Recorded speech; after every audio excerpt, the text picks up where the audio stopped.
iyo Imana ishaka gusoza imigambi yayo ku muntu ibinyuza mu bantu, ariko kandi si byiza kutakira umuntu ukwiriye gutakira Imana ikaba ari iguhuza n'abantu. Kubera izihe mpamvu? Hari igihe utakira umuntu ubwira ikibazo ufite, ugasanga uwo ubwira ikibazo cyawe niwe ufite uruhare mu kugisunika. Hari igihe umuntu ahura n'ibibazo bikaba ngombwa ko ajya kwisobanura mu bantu bari kumuvuga. Nusanga abantu bakuvuga ntuzakore ikosa ryo kwisobanura muri bo, kuko hari igihe ubabwira n'ibindi batari bazi. Iyo wisobanura mu bantu urisobanya. Umwanditsi yavuze ngo iki? Yaravuze ngo ubwo dukorana nayo ntitugahabwe ubuntu bw'Imana kumupfusha ubusa. Iyo Bibiliya ivuze ngo ubwo dukorana nayo, uba umeze nk'umufatanyabikorwa n'Imana. Iyo umuntu akorana nayo rero aba atandukanye n'ukoreshwa nayo. Iyo Imana iri kukubona neza ikakubona mu mwanya yagusizemo, ugahagarara mu cyuho, iyo akagezi kamwe gakamye Imana igufukurira kandi. Imana ifite ubushobozi bwo kurema umuntu ikamuremera mu wundi, ariko ntimuhe raporo y'aho igejeje ngo imubwire ngo ubu ngubu gutwi kugiyeho. Hoya, ahubwo Imana ifite ubushobozi bwo kuremera umuntu mu wundi ukazamubona avutse kandi akavuka yuzuye. Ukeneye Imana, ariko nayo iragukeneye, niyo mpamvu yagusigaje ntupfe. Imana iragukeneye ariko nawe urayikeneye. Zamura abari hasi yawe, abari hejuru yawe nawe bakuzamure. Umuntu wese agira abaruta ariko akagira n'abamuruta. Iyo urwaniye Imana ishyaka ugakora icyo abandi bananiwe, ugahagarara mu cyuho, Imana iguha guhahira aho abandi baburiye. Turabashimiye cyane nanone kandi mbahaye ikaze. Ndabifuriza kugira amahoro y'Imana aho muherereye hirya no hino hagiye hatandukanye. Imana ibaho umugisha mwinshi cyane. Hanyuma kandi ndabashimira cyane abakomeje gukurikirana channel yanjye yitwa Evangeliste Daniel TV 7. Imana ibaho umugisha mwinshi cyane kandi amahoro y'Imana akomeza abane namwe. Ndabasuhuza bari mu ntara zitandukanye z'igihugu cyacu, abari burasirazuba, iburengerazuba, abari mu majyepfo, abari mu majyaruguru, ndetse n'abandi benshi cyane bankurikiranye bari hakurya y'imbibi z'u Rwanda. Ndabakunda cyane kandi mpora mbasabira ibyiza. Ndihanganisha abatameze neza kubera ibibazo duhura nabyo mu buzima bwa buri munsi. Tugira duhura n'ibibazo mu buryo bugiye butandukanye, ariko komera ugire kwihangana. Uyu munsi birashoboka ko waba uri kurira, ariko ejo ukaba uri kuririmba. Dufite Imana inyuranye ibihe. Rero wowe wagize ibyago, ukabura inshuti, ukabura umuvandimwe, siko bizahora kwa mutegereza bose. Igihe kizagera Imana ikugarukeho kandi ikugirire neza. Ndabakunda cyane rero kandi nshimiye mwebwe bamaze gukora subscribe, ndetse n'abandi bagiye kunkurikirana ro bwa mbere. Reka mbasabe mukore subscribe kugira ngo mumfashe rwose, mumfashe ubutumwa bwiza bugere kuri bose, kandi rwose uzabugize neza Imana iraguha umugisha. Kandi Bibiliya iravuga ngo abahindure benshi ku gukiranuka bazaka nk'inyenyeri. Fasha rero duhindure bene data tubagezaho ubutumwa bwiza, nicyo Imana yaduhamagariye. Muranyemerera rero ntangire nsenga. N'ubundi nababwiye ko dufite gahunda y'ijambo ry'umunsi. Ijambo ry'umunsi rero ndiyo ngiye kubagezaho mu kanya katarambiranye. Munyemerere tubanze dusenge kugira ngo twiragize Imana ize kubana natwe, ibintu byose bigende neza.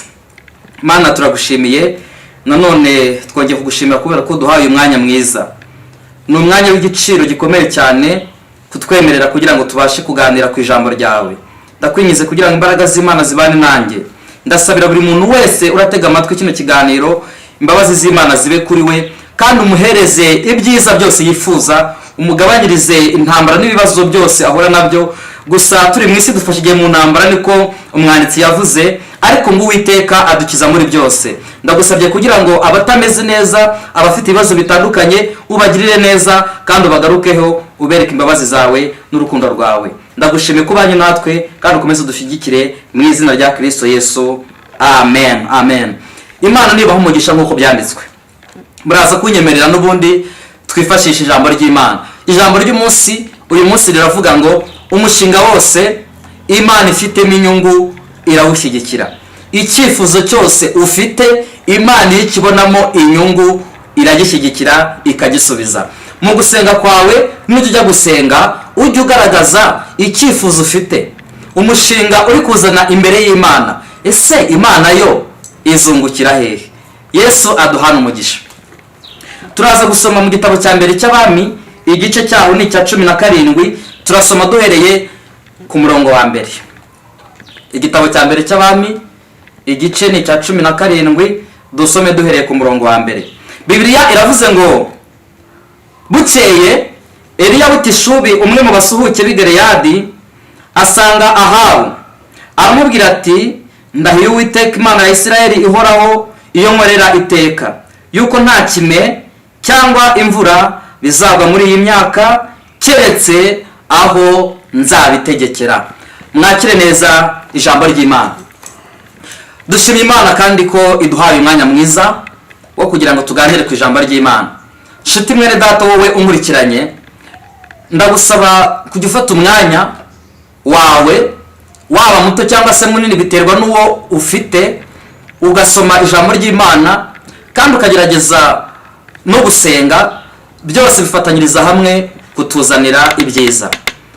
Nusenga Imana izagenda ibana nawe kandi Imana izagenda ikora byinshi birenze ibyo wayisabye.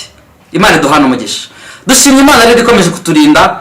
Imana yarandinze kandi nawe irakurinda. Kubera iki Imana yagusigaje rero? Impamvu ya mbere ni ukugira ngo utunganye ibyasigaye bidatunganye. Ntabwo Imana ikurindira icyo uri cyo none, ahubwo Imana ikurindira icyo uzaba cyo, kuko icyo uzaba cyo kirusha agaciro icyo uri cyo none. Niyo mpamvu Imana ikurinda, ikakurindira mu busabusa ariko ikakurinda. Imana ikakurindira mu bintu ubona biri aho ngaho biciriritse, ariko Imana ikakurinda. Ntabwo Imana ijya gukiza umuntu ngo imukirishe ingabo nyinshi. Oya, Imana ifite ubushobozi.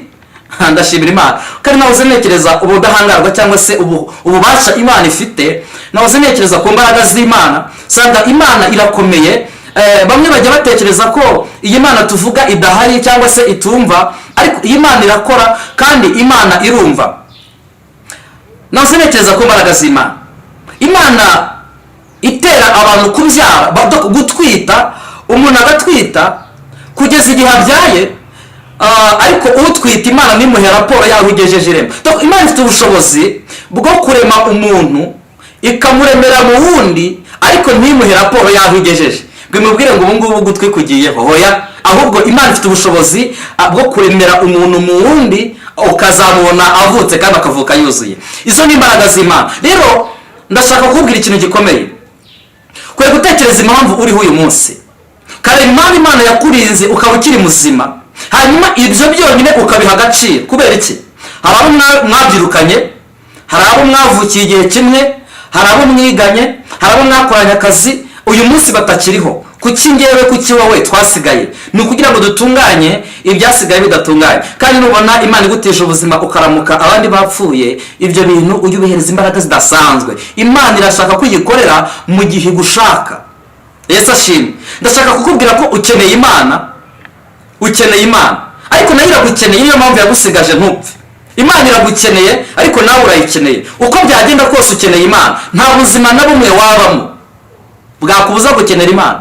Naratangaye, umushobora ajya kwiba akabwira Imana ngo Mana mfashe ngo ntibamvune urutugu, kandi agiye kwiba. Umuntu wese mu buzima bwose abamo akenera Imana. Ndashaka kukubwira iki rero? Kugira ngo Imana uzayikenere uyibone, nuko nayo nigukenera izakubona. Reka subiremo. Kugira ngo Imana uyikenere uyibone, nuko nayo nigukenera igomba kubikubona. Ese mu buzima urimo bwawe bwa buri munsi, Imana igukeneye irakubona? Banzu rebe, uyu munsi uri gusenga ubwira Imana ngo urayikeneye, ngwino muri business yanjye, ngwino mu kazi kanjye, ngwino mu rugo rwanjye, ngwino mu kazi doko mu bikorwa byanjye bya buri munsi. Banzu rebe, kuri gukenera Imana. Iyo yaragukeneye irakubona. Ndakwibutsa ko Imana igukeneye. Niyo mpamvu Imana yagusigaje uyu munsi ukaba uri muzima, ukaba utarapfuye, wakoze impanuka ntiwapfa, wararwaye ntiwapfa, wahuye n'ibibazo mu buryo butandukanye. Ndagira ngo uzirikane ineza y'Imana. Ndashaka kugira ngo banze uzirikane ineza y'Imana ku buzima bwawe. Nkwibutse ko icyo ari cyo gihe cyo kugira ngo Imana ikubare ahantu igushaka. Doko ugerageze ukorere Imana mu gihe gukeneyemo, kubera ko nayo igihe kizagera uyikenere. Yesu aduhana umugisha. Ushobora kuyikenera mu rugo rwawe, ushobora kuyikenera mu kazi kawe ka buri munsi, ushobora kuyikenera mu bana bawe, ushobora kuyikenera muri business. Imana urayikeneye ariko nayo iragukeneye. Niyo mpamvu uyu munsi itemeye ko ibyahitanye abandi biguhitana. Imana yaguhishe mu busabusa, ariko Imana iraguhisha. Kandi mu gihe Imana itari yagukura ahantu yaguhishe, ntusakuze batazakuvumbura. Hari igihe umuntu ahura n'ibibazo, umuntu agahura n'irambara agatakira abantu. Hoya, witakira umuntu nta kintu yagufasha. Papa, mama, mushiki wanjye, mukuru wanjye, umuntu nta kintu yagufasha. Imana yonyine niyo ifite icyo yagufasha. Kubera iki? hari igihe utakiri umuntu. Simvuze ko abantu badafitiye umumaro kuri wowe, abantu bagufitiye umumaro mwinshi, ndetse niyo mpamvu iyo Imana ishaka gusohoza imigambi yayo ku muntu ibinyuza mu bantu. Ariko kandi si byiza ko utakiri umuntu, ukwiriye gutakira Imana ikaba ari iguhuza n'abantu. Kubera izihe mpamvu? Hari igihe utakiri umuntu ubwira ikibazo ufite, ugasanga uwo ubwira ikibazo cyawe niwe ufite uruhare mu kugisunika. Hari igihe umuntu ahura n'ibibazo bikaba ngombwa ko ajya kwisobanura mu bantu bari kumuvuga. Nusanga abantu bakuvuga, ntuzakore ikosa ryo kwisobanura muri bo, kuko hari igihe ubabwira n'ibindi batari bazi. Iyo wisobanura mu bantu urisobanya. Yesu duhana umugisha. Ndakwinginga kubw'imbabazi z'Imana, ibyawe byose, agahinda kawe n'umubabaro n'amaganya yawe, buri kimwe cyose ubisuke imbere y'Imana. Imana niyo yonyine itatwumvira ubusa. Umuntu yakumvira ubusa, umuntu akamubwira ikibazo ufite, birashoboka ko yagikemura mu buryo bumwe, ariko hari n'igihe kigera akarambirwa. Ni nayo mpamvu Kristo niwe wenyine utatwumvira ubusa. Hari abantu bagiye batwizeza ibintu ntibabisohoza. Ndabyibuka 2015 mu kwezi kwa 12, umuntu yarambwiye ngo dukora ngiye kumusaba akazi, arangije arambwira ngo siga nimero zawe nzaguhamagara. N'uyu munsi narampamagara, baracyamamagaye. Abantu nyine nuko bateye. Cameraman arimo araseka kandi byarabaye. Hari igihe umuntu agusezeranya ibintu ukagira ngo birabejo, cyangwa se akakwizeza ibintu ariko ni ukugira ngo akwikize. Ariko Imana twizeye, ikintu ivuze iyo itagikoze ku wa mbere, ku wa kabiri ishobora kugikora. Icya mbere nuko Imana tugomba kuyigirira icyizere. Kubera izihe mpamvu? Navuze ngo umushinga wose Imana ifitemo inyungu irawushyigikira. Bwira Imana ngo Mana, ndashaka ko ushyigikira ubucuruzi bwanjye, ariko nanjye nzajya nanga icya 10 n'amaturo bishyitse, cyangwa se nzibuka abari inyuma, abasigaye inyuma, abakene, nzajya mbafasha mu buryo bumwe cyangwa ubundi. Kubera iki Imana izamura umuntu? Imana izamura umuntu kugira ngo nawe namara kugera aho agomba kugera hejuru, azamura abasigaye. Mbibutse ko iyo umuntu azamutse aba afite abaruta, ariko afite nawe abamuruta. Hanyuma rero zamura abari hasi yawe, nabo n'abandi bazamure abari hejuru yawe. Reka subiramo bino bintu: zamura abari hasi yawe, abari hejuru yawe nawe bakuzamure. Umuntu wese agira abaruta, ariko akagira n'abamuruta. Niyo mpamvu Imana yakuzamuye kugira ngo uzamure n'abasigaye. Kubera iki Imana inyuza umuntu hasi? Ibigira ngo nagera hejuru atazibagirwa.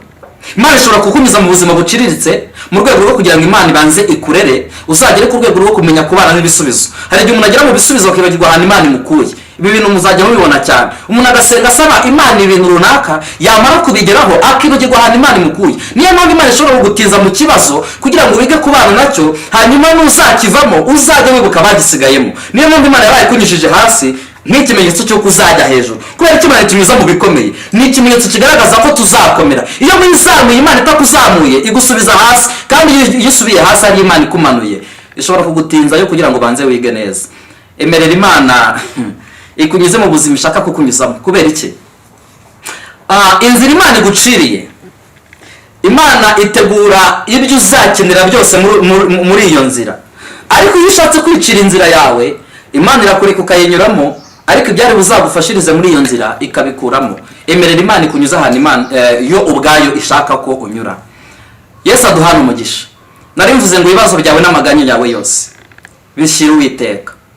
Niwe wenyine ufite ubushobozi bwo kutakumvira ubusa. Yesu aduhana umugisha mwene data. Ndabizi ko umurikiranye, kandi ushobora kuba umurikiranye ufite ikibazo runaka wumva wabwira abantu, ariko mbere yuko ukibwira abantu banza ubwira Imana, kuko n'ubundi Imana niyo izaguhuza n'umuntu w'umumaro ku buzima bwawe. Ndaje mbabwire impamvu. Hanyuma twasomye ijambo rivuga ngo bukeye Eliya w'itishubi, umwe mu basuhuke b'i Galeyadi, arazinduka asanga umwami Ahabu. Ubu niba bavuze umusuhuke, umusuhuke ni umuntu wavuye, hari icyo bita umwimukira cyangwa se umuntu wimutse, hari icyo bita kwimuka. Icya kabiri hakaba icyo bita guhunga, hakaba n'icyo bita gusuhuka. Ni amagambo atatu asa naho avuga ibintu bijya kumera kimwe, ariko doko bidasobanura kimwe.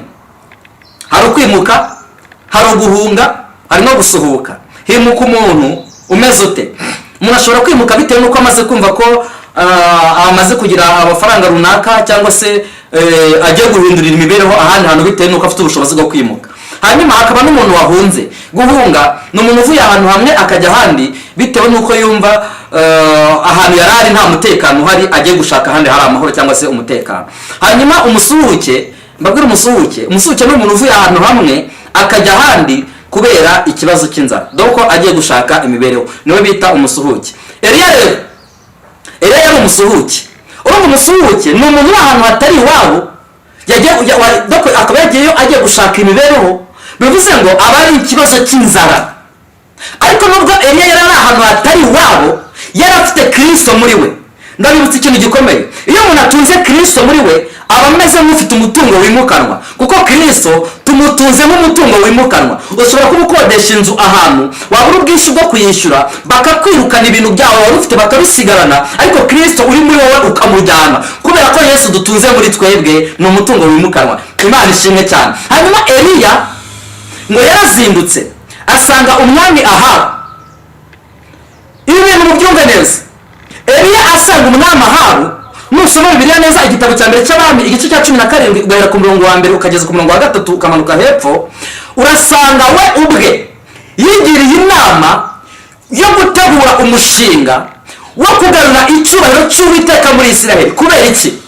Cyari igihe abantu bari barasubiye inyuma, bayoboka ibigirwamana no gusenga ibigirwamana, bibagirwa Imana yarakomeje cyangwa se bakuye mu buzima bwari bukomeye, bibagirwa Imana yabahinduriye amateka, bibagirwa Imana yabashyize mu gihugu cy'isezerano, basubira inyuma bahindukirira izindi mana, bibagirwa Imana ishobora byose. Eliya aravuga ngo nubwo ntayo ariko anagize, Imana ikaba itabimbwiye, nkaba najwi numvise, ikaba itanumyeho umuhanuzi, ariko reka ndwanire Imana ishyaka, se muhagarara mu cyuho, doko aho abandi batabonetse mpagaragare, hanyuma nangize umushinga wo kugarura icyubahiro cy'Uwiteka muri Isiraheli. Imana nibibona ikabona ko nakoze ibyiza, izanera inkunga. Sifa kwa Mungu. Umushinga wose uteguye Imana izawungukiramo, irawuherekeza ukagira imbaraga. Hanyuma ibaze umusuhuke. Umusuhuke ni umuntu ufite agaciro gakeya ka meme, dukora umuntu wumva udafite ubushobozi bwo kujya ibwami. Ariko umva icyabaye, Eliya yigirira icyizere ngo arazinduka asanga umwami Ahabu. Ubundi naratangaye no kujya uyu munsi no kujya ku kagari cyangwa ku murenge aba ari ikintu gikomeye. Wumva doko hari igihe ujya ufite ubwoba kandi nta nikosa wishinze, ariko ubugiye ahantu hakomeye, ubugiye ku bantu bakuyoboye bagukuriye, ugomba kugenda witwararitse witonze, ndetse rimwe na rimwe ugasaba audience kugira ngo ubonane n'umuyobozi. Ariko naratangaye, Eliya ubwe yaragiye ahita yinjira ibwami, ahita yinjira ahagarara uruhande rw'umwami. Ari umusuhuke icyo kintu cyiteho, ntabwo ari premier ministre, ntiyari umusenateri, ntiyari ayoboye akarere, ntiyari ayoboye intara, n'isibo ntiyari ayoboye. Ariko kubera ko yizeraga imbaraga z'Imana zikorera muri we, ngo asanga umwami Ahabu, aramubwira ngo mwami nyagasani, nje kukumenyesha ibyemezo nafashe. Kuvuga ngo aje kumenyesha umwami ibyemezo yafashe, ntabwo yamubwiye ko aje kumumenyesha ikintu Imana imutumye. Oya, ntabwo Imana yari imutumye, Eliya yahagaritse imvura Imana itamutumye. Uze gusoma Bibiliya neza, ndari gusobanurira. Arangije abwira umwami ati nje kukumenyesha ibyemezo nafashe. Ibaze kuba uri umusuhuke ukabwira umwami ngo uje kumenyesha ibyemezo, uri meya se, ibyo byemezo wafashe byafatiwe mu yihe nama? Aha baramubaza ngo niko Eliya we, ndati karama wafashe ibyemezo nkandi, undi ati nk'umukozi w'Imana. Ubu se ni wowe mukozi w'Imana muri Isiraheli hose? Eliya ati ibyo n'ibindeba nakoze mu gihe cyane. Hanyuma se wakoze iki? Nahagaritse imvura. Wayihagaritse se gute? Njyewe shingiye ku byaha mumaze iminsi mukora, mpagaritse imvura imyaka 3 n'amezi 6. Aha baraseka, ariko ni igitangaza. Imana yagutumye ati hoye. Wabyeretswe ati shwi. Wagize warose ati hoye. Imana yagutumye umuhanuzi ati hoye. None uravuga ko imvura yahagarara ushingiye kuki? Ati shingiye kuko nyizera kandi nkaba nkorana nayo.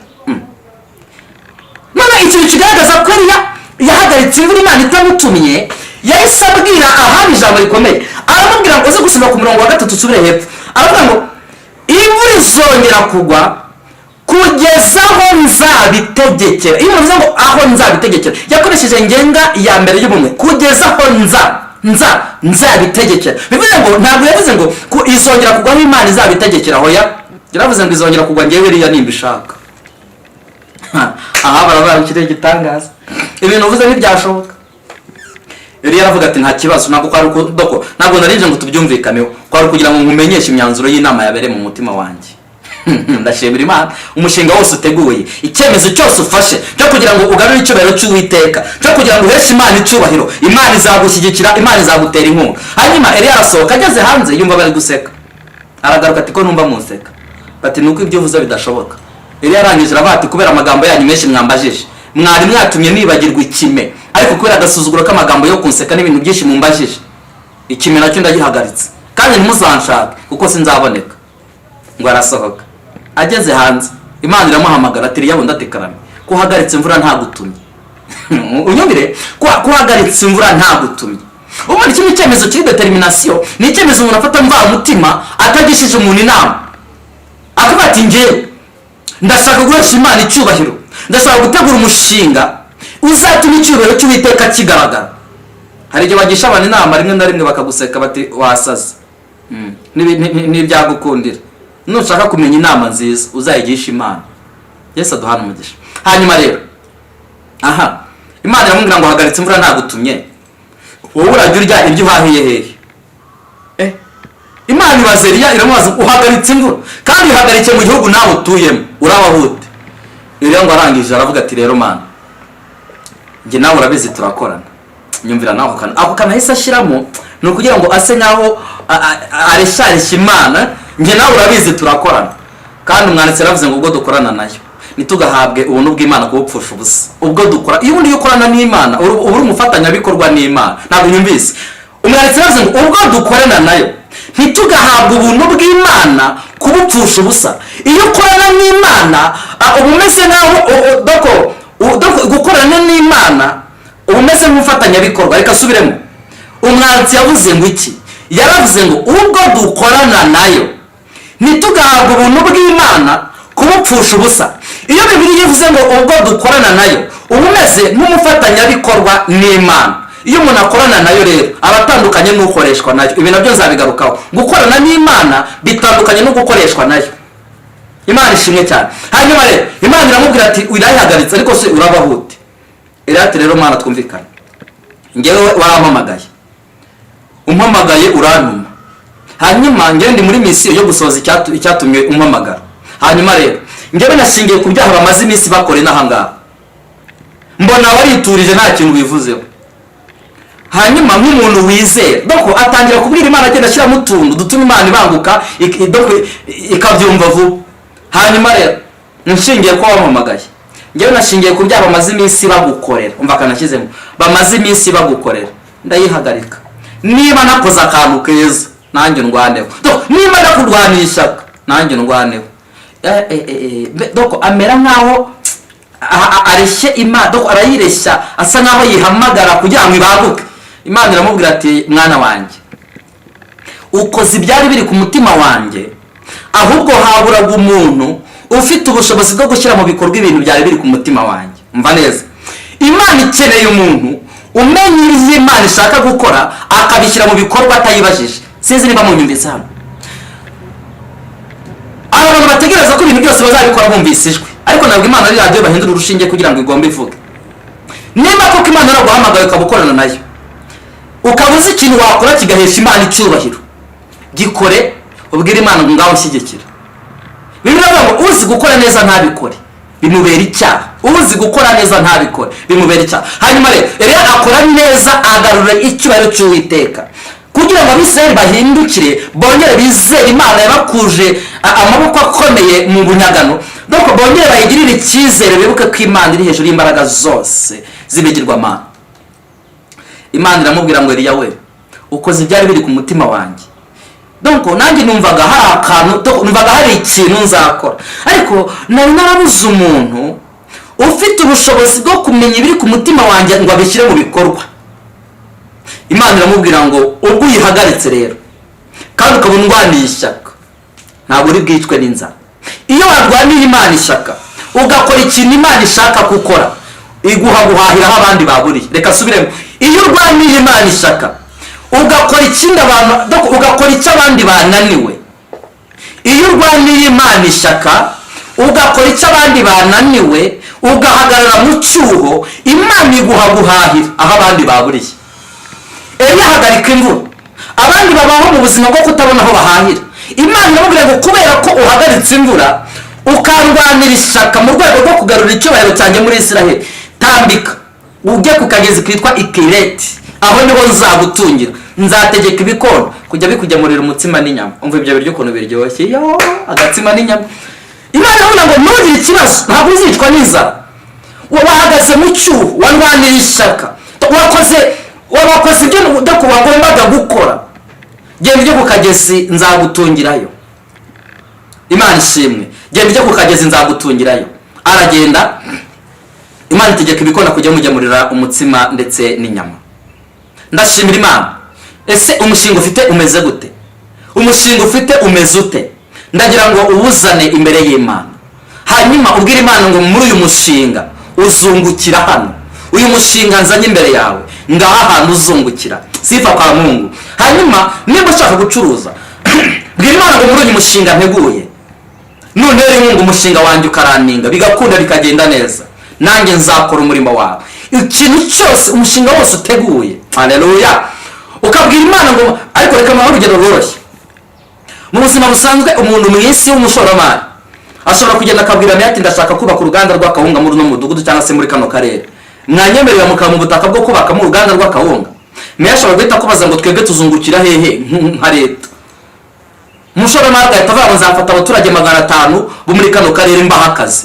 Meya ati nowe twari twarabuze, genda baguhana wubaka. Uzi impamvu? Nuko ubuyobozi bwo leta yumvise ko abaturage bayo batazicwa n'inzara, batazaba bashomeye. Hanyuma nirima Imana yo gute wayiza mu mushinga imbere ntiwutera inkunga. Haleluya. Ndashaka gutegura umushinga wawe uwuzanye mu maso y'Imana. Imana ishaka kugutera inkunga mu izina rya Yesu. Yesu naduhana umugisha. Hanyuma Eliya ajya ku kagezi kitwa Ikireti, Imana itegeka ibikona kujya bimugemurira umutsima n'inyama. Hanyuma igihe kiza kugera, ka kagezi karakama. Imana iramubwira ngo kagezi gakame, ariko nkomeje kugutunga. Haleluya. Iyo urwanira Imana ishyaka ugahagarara mu cyuho, hari igihe akagezi kamwe gakama, Imana igafukura kandi. Iyo Imana ikubonye ikakubona ahantu ishaka ko ikubona, haleluya, iyo Imana iri kukubona neza ikakubona mu mwanya yagusizemo ugahagarara mu cyuho, iyo akagezi kamwe gakamye, Imana igufukurira kandi. Mwene data wowe unkurikiranye, Imana igufukurira kandi kariba. Wowe unkurikiranye, Imana igufukurire akandi kariba. Nsatira umusozo, akagezi kamaze gukama, Imana iramubwira ngo komeza ujye Serefate. Hari umukecuru ngo ageze yasanga umukecuru ari gutoragura udukwi. Eliya aramubwira ngo ngaho genda unzanire amazi yo kunywa. Eliya aravuga ngo ariko amazi ntibayakanja, uzane n'agatsima. Umukecuru ati mwana wanjye, nari mfite agafu gake, njye n'umwana wanjye turarya tukipfira. Eliya ati genda ukazane nta kibazo ugaburire umuntu w'Imana. Umukecuru kose aragenda aragacumba, arakavuga, arakazana. Akazanye, Eliya arangije arakarya kose arakamara. Arangije avuga ijambo rikomeye, aravuga ngo uyu mukecuru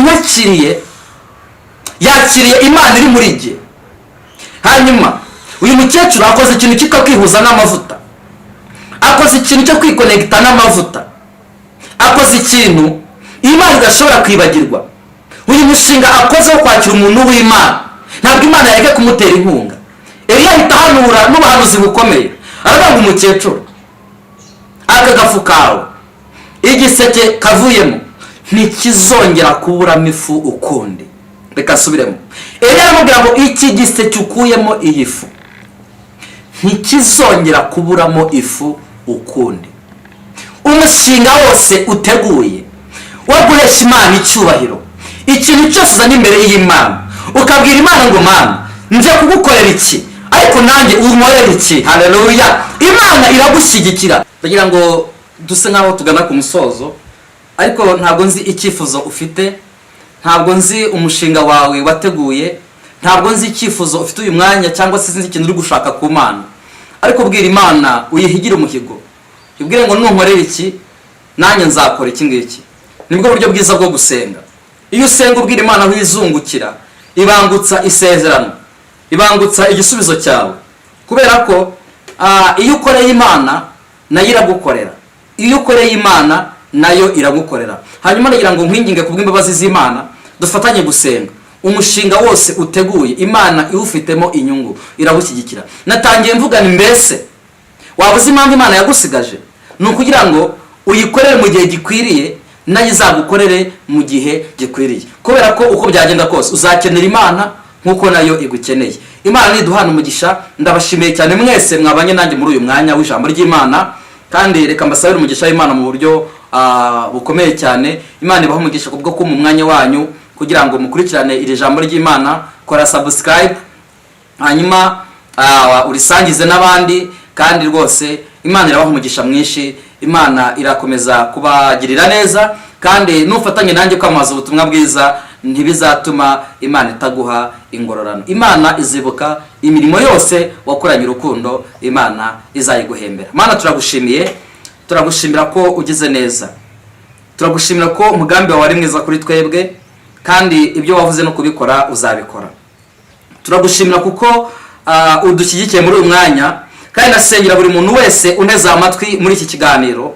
Imana imuhereze ibyo yifuza byose, Imana imuhe ibyamugirira umumaro, kandi buri muntu wese ufite umushinga runaka, ufite icyifuzo runaka, ndamusabira kugira ngo umutere inkunga, umushyigikire, kubera ko mu gihe agukeneyemo agombe akubone, kubera ko nawe niba umukenera ukamubona, ndagira ngo buri muntu wese wakeneye ukamubona nawe nagukenera umwiyereke. Kandi ndakwinjiza kugira ngo buri muntu wese uteze amatwi iki kiganiro umumere umugisha, n'abandi bagikurikiranye batarakizwa nabo ndabasengeye kugira ngo urukundo rw'Imana rubagaragareho, kandi ubagirire neza, ubakuruze ubugwaneza bwawe, kugira ngo nabo bahinduke urubyaro rwawe. Turagushimira kuko ubanye natwe, kandi ukaba ukomeje kudushyigikira muri byose. Imbaraga z'Imana zikomeze zibane natwe, uduhereze amahoro n'umutekano, igihugu cyacu komeze ugihagarareho. Ibyo tubisenze tubyizeye mu izina rya Kristo Yesu, amen. Imana nibahe umugisha mwinshi, kandi ndabakunda cyane, amen.